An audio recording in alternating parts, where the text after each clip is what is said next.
Hello everybody, Clayton here at etrailer.com.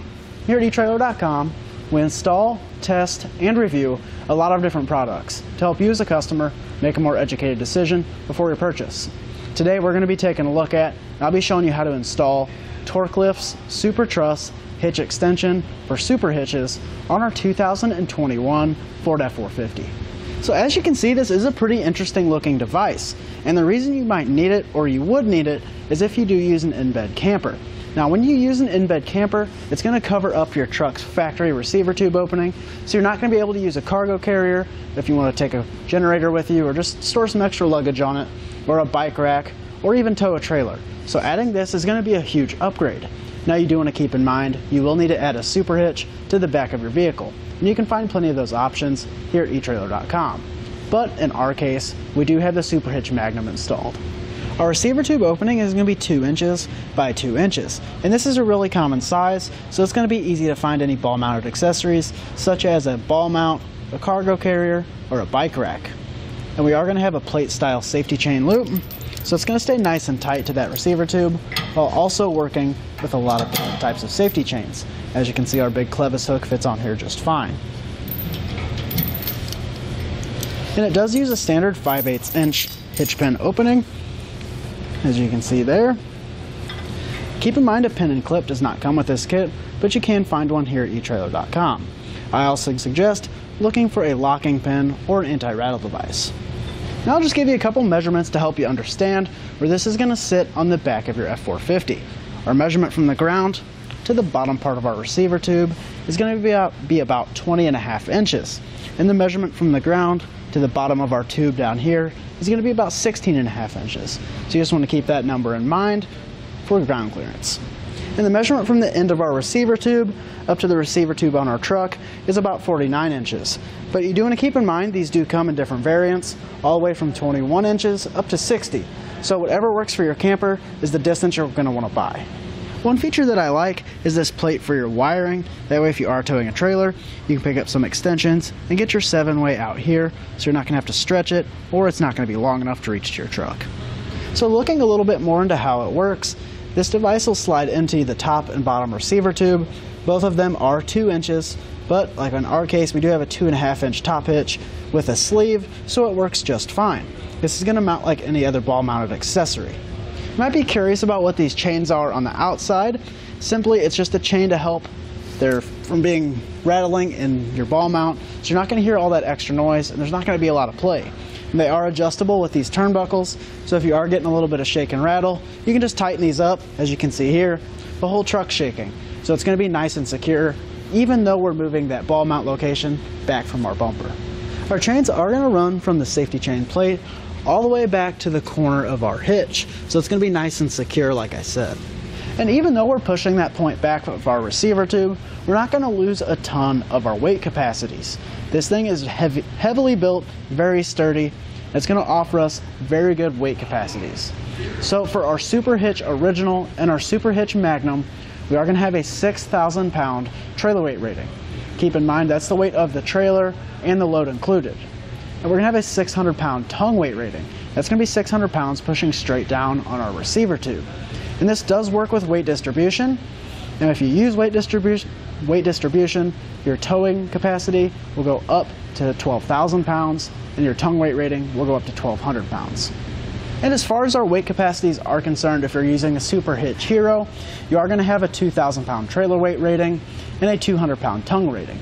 But if you do use weight distribution, that number jumps up to 3,500 pounds for your trailer weight rating and 350 pounds for your tongue weight rating. And as I had mentioned, this is a very heavy duty construction. It is constructed out of steel, so it's going to hold up really well for a long time, and has a nice black powder coat finish to help resist rust and corrosion as well. And not only that, it is pretty easy to install. You're not going to have to crawl around on the ground or anything like that. And with that being said, I'll go ahead and show you how to get it installed now. To start our installation, we want to grab our upper receiver tube. Now these do come in various lengths, and in our case we're working with the 54-inch long top tube. I'm just going to go ahead and measure out and mark the middle now, and then later when we add our support brackets, we'll know exactly where to put it. So we're just going to measure out to 27 inches. We'll make our mark. We now want to move over to our truck and our receiver tubes. Now keep in mind this kit only works if you have a SuperHitch, and in our case we're using the SuperHitch Magnum. You can find those options here at eTrailer. Now we just want to remove our pins. Now we're ready to slide our tubes into place. Our instructions are going to tell us to use the top tube, but I think it's a lot easier to work with the bottom first. So we just want to take this and slide it into the bottom opening on our receiver. Then we just want to slide it in and get our pinhole lined up. We'll just go ahead and slide our pin through and add our retaining pin. For our top tube, we want our safety chain plates facing down. Then we'll just grab this and carefully slide it into place, not pinching our fingers. It is going to be kind of hard to get this lined up, but if you just kind of play with it a little bit, have no problem. Now with it lined up, you can just kind of start our pin, wiggle it a little bit to help that pin go through, and add our retaining clip on the other side. Now we'll grab our two brackets that look like this. We're just going to slide one over the top tube and push it all the way up against our safety chain plate. And this is the reason we made our mark on our top tube. We just want to take our other plate and get that as centered as possible over that mark. We're now ready to add our hardware. We're going to grab our long bolts. Remember to use 2 flat washers. We're going to slide those over this. Now we're going to grab our spacer bracket. We're just going to slide that underneath here, like so, and then slide our bolt through. And on the other side, we're just going to pull our bolt back out a little bit, slide that other spacer through until our hardware comes all the way through. Again, we're going to add 2 flat washers and our locking nut provided. We'll repeat that process for our bottom hole here and on our back bracket. With all of our hardware loose, we can slide these around, so you do want to be careful and make sure that this back bracket stays centered on our mark. We now want to grab a 19mm socket and wrench and just get these tightened down.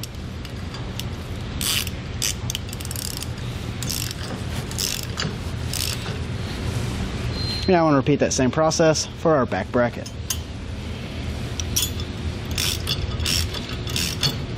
Now we want to come back and torque everything down to the amount specified in our instructions.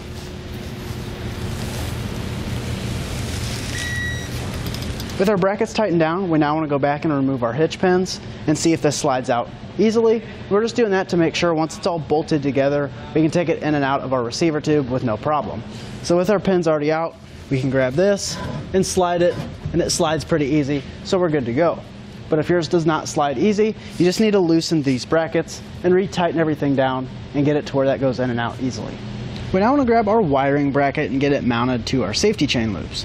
Now there are different settings you can do. You can set it here where it offsets a little bit, or you can inset it to where it's directly under the receiver tube.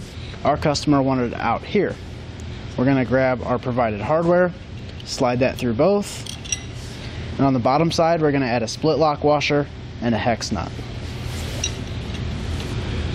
We'll just get those started loosely and then add our second bolt. Now you can just tighten these up by hand the rest of the way. You want to make sure that your bracket's nice and square to the end of your receiver tube. Now we just want to tighten that down with an 11mm socket and wrench. And you don't have to tighten these super tight, but you do want to make sure that they're snugged. We're now ready to add our chains to our shackles. Just want to back our pin out, and we'll slide our chain over our shackle, like so. Then we want to grab our turnbuckle. We're just going to put the open end through the middle like so, and then tighten this down. Now we just want to grab our shackle, drop it over our safety chain loop, add our turnbuckle to the other side with the pin for our shackle, and we'll just tighten that down by hand. Now we want to grab the end of our chain and grab another shackle. We'll slide that over the last loop in the chain and then bring it back to our hitch. Now we just want to line the holes up in our shackle with a hole in our hitch. We'll drop our pin through and then tighten it down. Now tightening these down by hand is fine, but if you do want to tighten it down for extra assurance, you can put a small screwdriver or screw or nail or anything through the end of here and kind of spin that to tighten it down. Now we can repeat the same process for our tensioning chains on the other side. Tightening down our turnbuckles is going to be pretty simple. All we're going to do is twist them, and you're going to twist it to the outside of the vehicle on the passenger side. So you'll just twist it like that, and you'll slowly feel it get tighter. You can kind of see it pulling that over. We're just going to tighten this up real nice by hand, just like so. We're actually going to come over and tighten the other side. So on the driver's side, you're going to turn it towards the passenger side. Now if there being tension on the other side, we're just going to tighten this as tight as we can by hand. Then we'll go back to the other side and do the same. With that as tight as we can get it, now we want to grab our locking nuts and thread them on. Just like so. You can grab a 19 or 3/4 and tighten that against our turnbuckle. We'll repeat that same process on the other side. With everything tightened down, we're now ready to load up our camper and add our favorite accessory, and then hit the road. That's going to do it for our look at and the installation of TorkLift's SuperTruss Hitch extension for the Super Hitches on our 2021 Ford F-450.